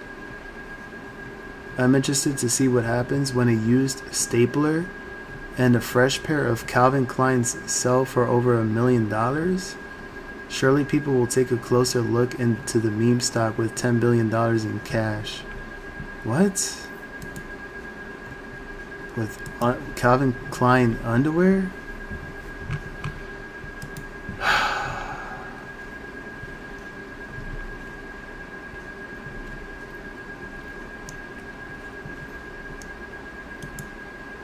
Wow. Okay.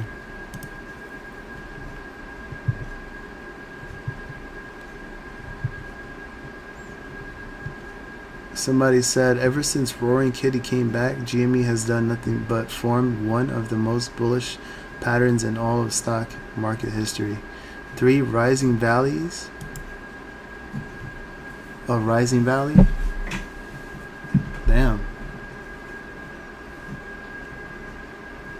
That's cool. Where's Jamie at?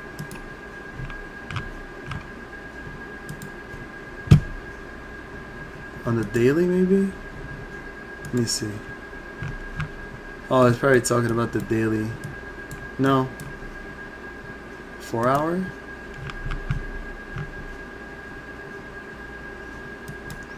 I guess it could be. It could be making a bullish setup here. And it has to fill the gap up regardless, so.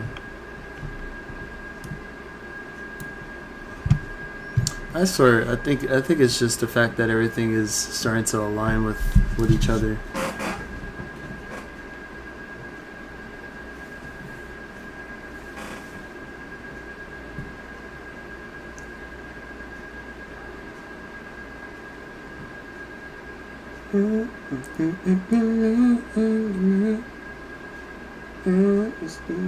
Change his ways.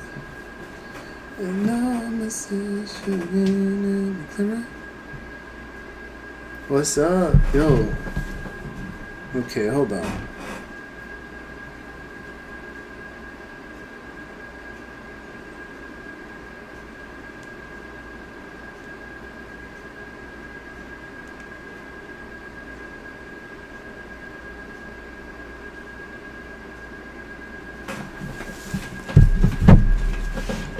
I wonder. Where did everybody go?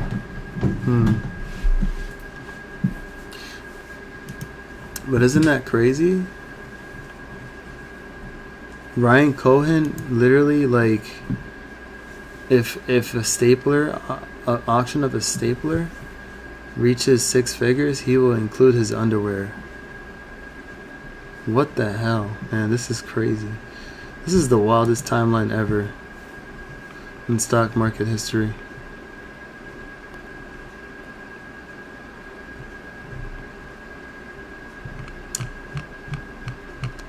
It's nothing more but more bullishness for sure. But I mean, was that the reason why?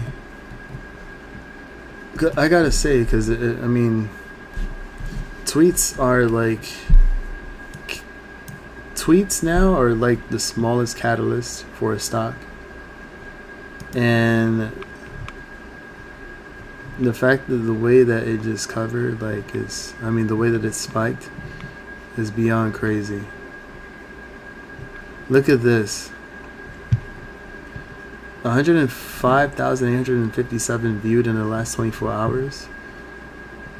This was posted an hour ago. GameStop, Staplegate, charity auction, Nintendo Switch 2, and a stapler. The bid is at $100,100 with 173 bids, ending in 6 days and 15 hours. It's ending in 6 days and 15 hours. Okay. So what's in 6 days?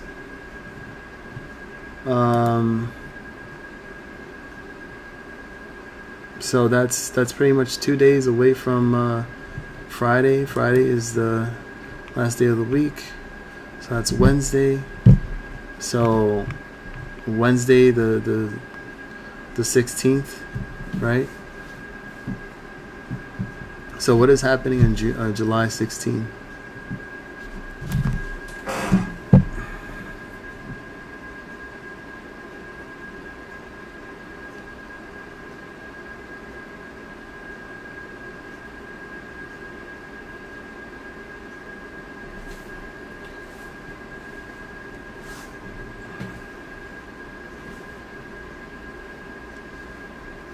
Oh yeah.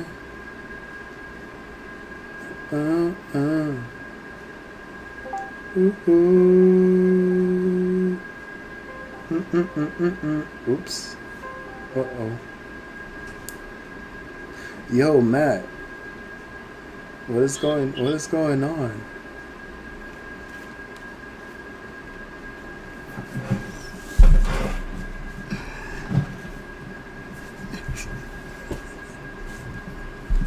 Matt is on the stream right now. Yo, what are you doing up at this time, Matt? Don't you have work? Where is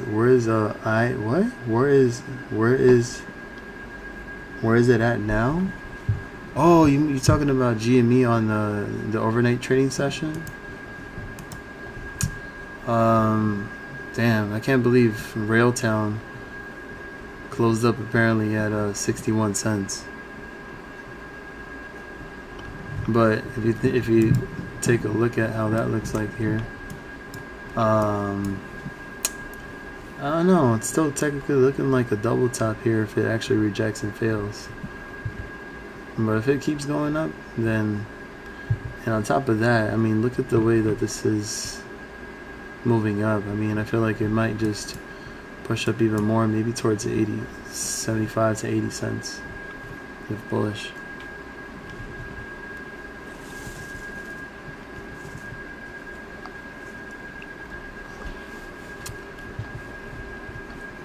But anyways, where is GME at? GME right now is what? Well, it's at $23.10. So right now the exponential moving averages are crossing below each other. So it's kind of like coming down just a little tiny bit. But what you don't want is for GME to fall below the 200 day EMA. And you need it for volumes to start coming back in tomorrow during market hours. In theory, of course. The same thing, pretty much happens to AMC if you think about it. And right now it's just staying like barcode-ish and just flat like always. So it doesn't surprise me that it always ends up doing that. $26 per contract at a was the juke for yo, yeah, so wait, it was you, Matt. I was wondering because when I started streaming, I had noticed I like to call it sugar pea, right? Sugar pea,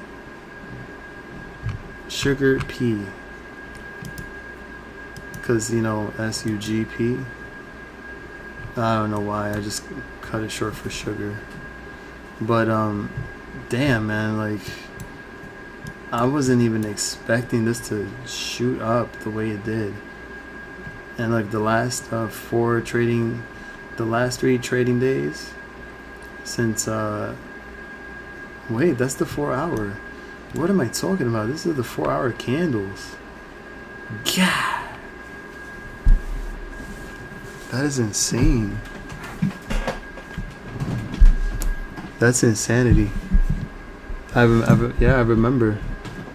But did we get in? No, I didn't get in, but you definitely got in. So shout out to you for that. Man, you definitely knocked it out of the park with this one. For real, look at that.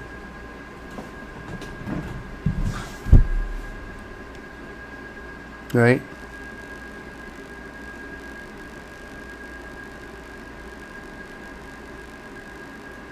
Uh-huh.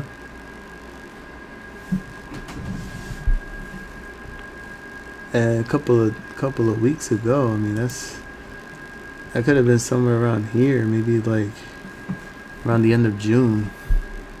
And this was just trading flat around 45 cents. Oof. Top of that, here it says here 17 hours ago that they won $11 million in a Hong Kong hospital contract. So the initial revenue from the project is expected to be recognized in the fourth quarter of 2025. So that's great news. They got awarded a contract, man. That thing went crazy.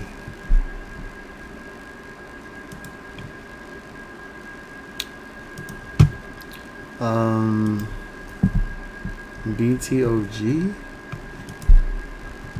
Bit origin eliminated?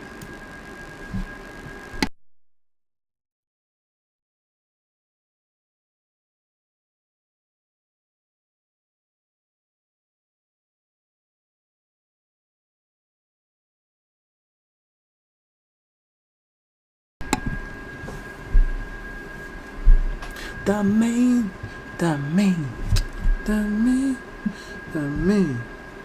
Oh,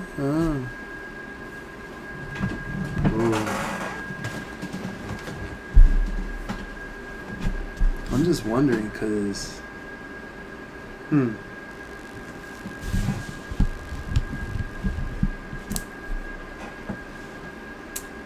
damn, BTOG just, I mean, it was.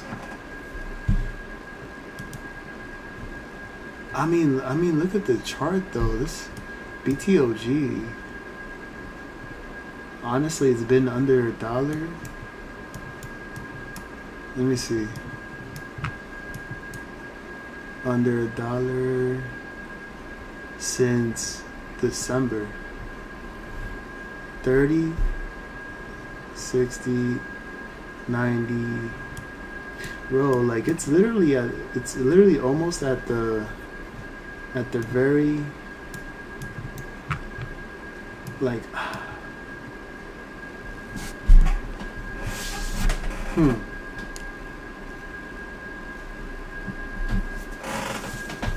don't know. Oh shoot, I didn't notice.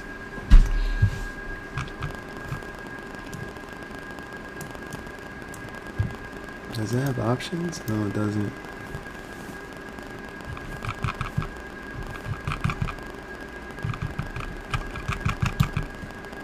Huh. Hello? Can you hear me? Alright, y'all can hear me.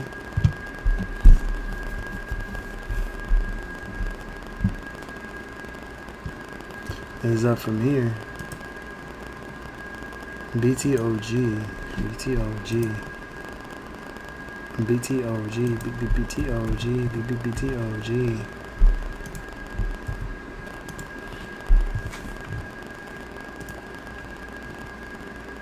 I don't know, cause like, oh, what, really? Hold on. So six days ago, BitOrigin says it regained compliance with Nasdaq equity requirement. It said it regained compliance with Nasdaq's minimum $2.5 million stockholders equity requirement, citing a July 1st notice from Nasdaq. The company said it filed a report on June 30th showing it met the equity threshold, and shares of the company were up more than 17% in recent Thursday pre-market activity.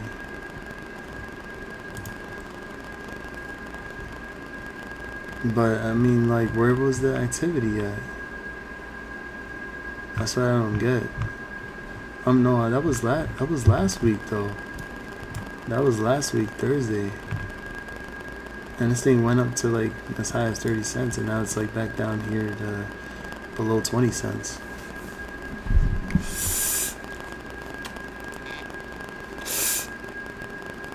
Ouch.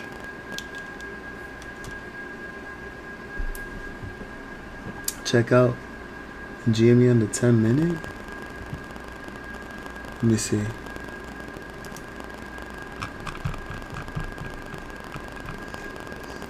On Webull? Do you want me to check it on Webull?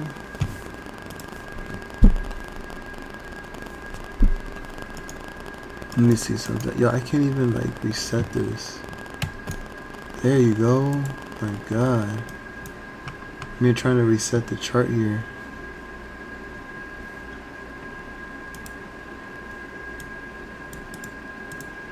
Okay, 10 minutes. 10 minutes.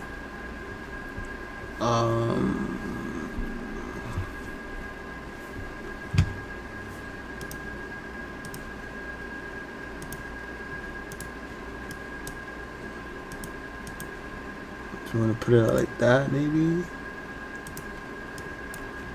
It does, yeah. It does look, it definitely resonates with me. And resembles a bull flag.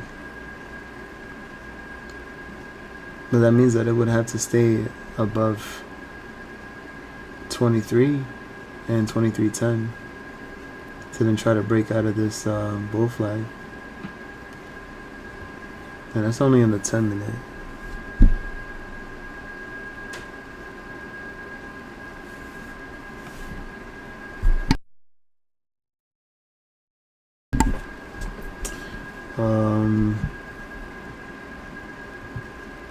But I don't know. I gotta see because you know SPY likes to influence stocks to move a certain direction. Oh, really? SPY is coming back down again. SPY is bearish. Look at this. Just crossing under each other in a bearish divergence. So that's crazy.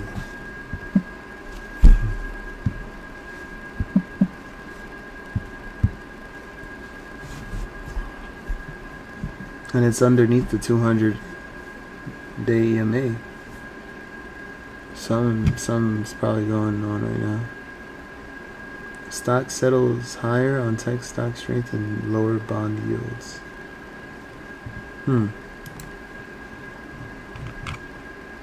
But yeah, BTOG though, you gotta be very careful about that. You gotta be very careful. Because I mean, it wouldn't make sense for it to just be down here, and then Bitcoin just having a huge rally during the market session and hitting new all-time highs of 112,000. Bit Origin should be up. It should be popping too. Check out, oh, the ADX. Oh, you want to see the ADX? Hold on, maybe it's the ADX that I used to use before on the 10 minute. Let me look at which chart is it? 1 second. Is it this one? Is it this one? No. Is it Purple Nurple? It might. Nah, it's not. It's definitely not that one. It's definitely not Moonlight. Is it Degen X? Nah, it's definitely not that one. Although,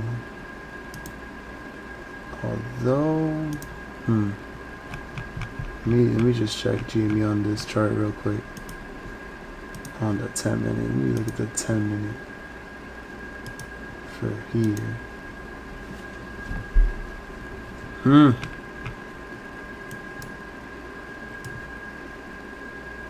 Green trend, slowly climbing up too.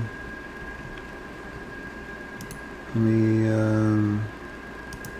is it gradient? Let me see, maybe it's gradient. No, this doesn't have it. Hulk? Where's the ADX? Bruh. I could have sworn I had ADX on one of these charts. What? Oh my god, that even here? Is it this one? Okay, it's this one. Alright, I think I found it.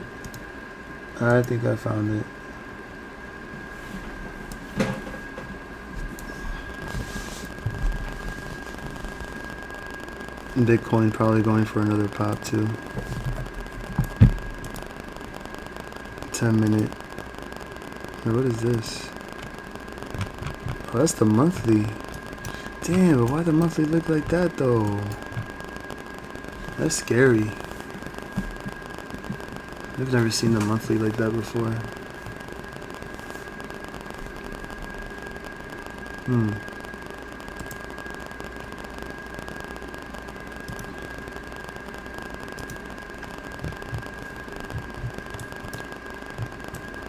That's a lot of drawing.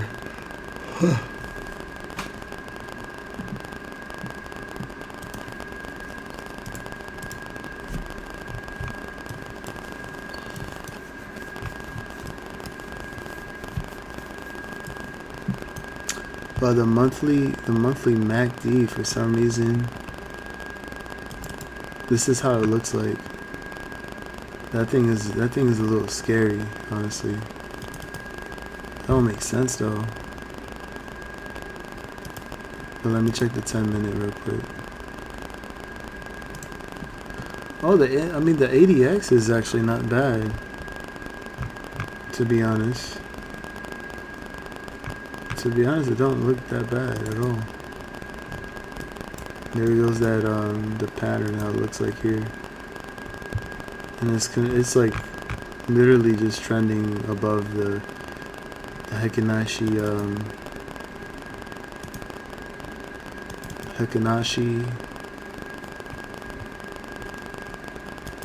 length 9. I guess this is a 9 EMA, if I'm not mistaken. It's cute there, shorting heavy duty. Yeah. It's shorting heavy dookie.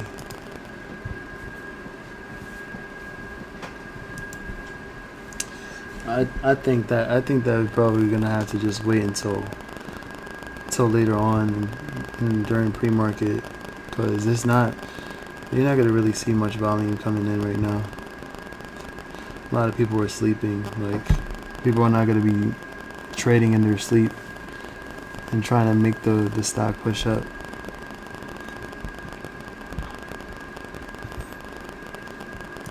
Unless there's some type of bad news or good news or whatever.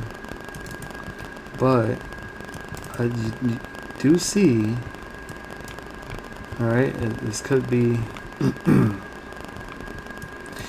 I mean, the situation, like what happened when GME did that pop during the day around 12 o'clock. This thing happened at 12 o'clock in the afternoon. Exactly at 12, it started going off. When that happened, MACD jumps, and then the ADX jumps. And then how you know that it's bullish? It's once when you see the ADX here just cross with each other. So the green line going over the red line, and then this these bars here, neutral, going straight into the green. Seeing the red, the negative divergence line swooping down to the bottom, and then you can see here how momentum started to decline as soon as that pop was over, and it slowly came down. You got the divergence here just climbing, but then it lost momentum here, stayed flat.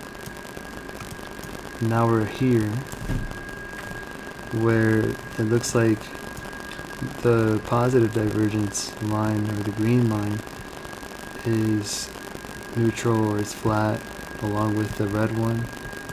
So we don't know if either the red will decide to do the opposite and cross over the green and then go on a negative divergence and start rising in bearish momentum, or it does the opposite and then this continues to come trending down, and then the green line rises up here. So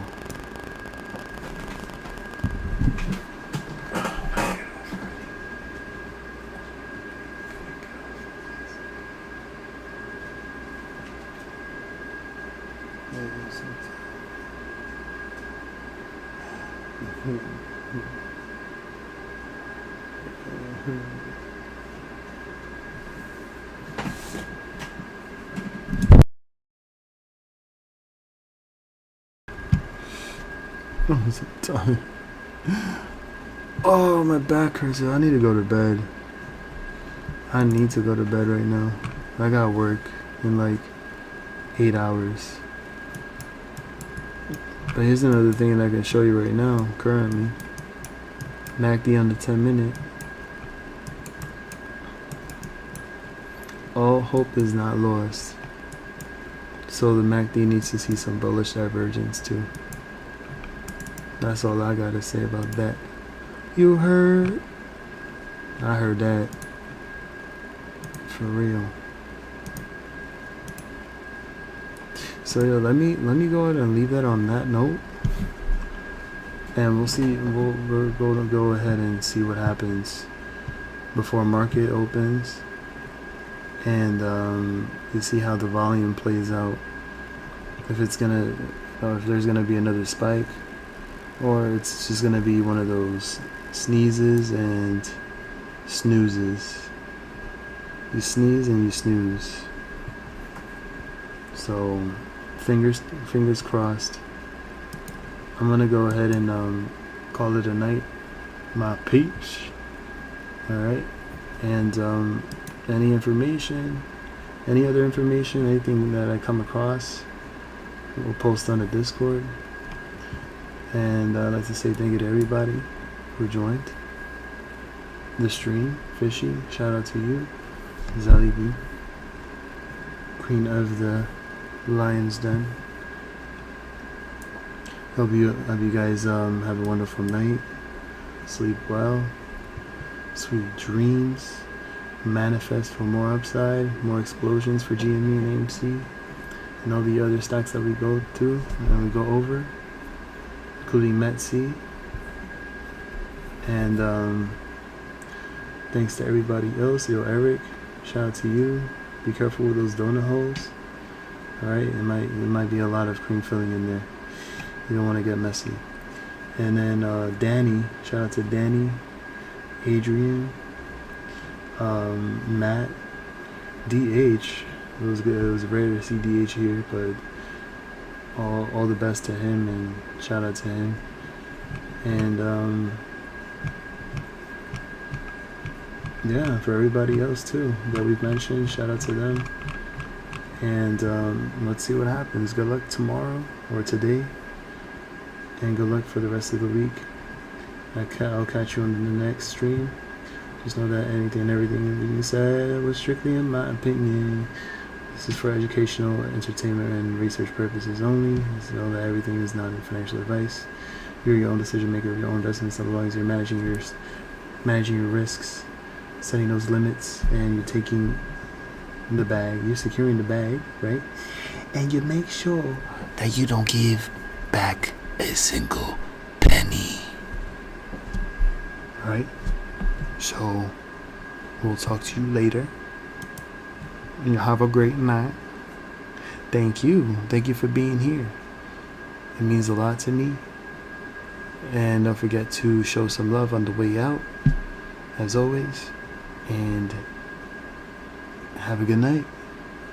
Take care. Peace out. Make a lot of money. Hit the like button.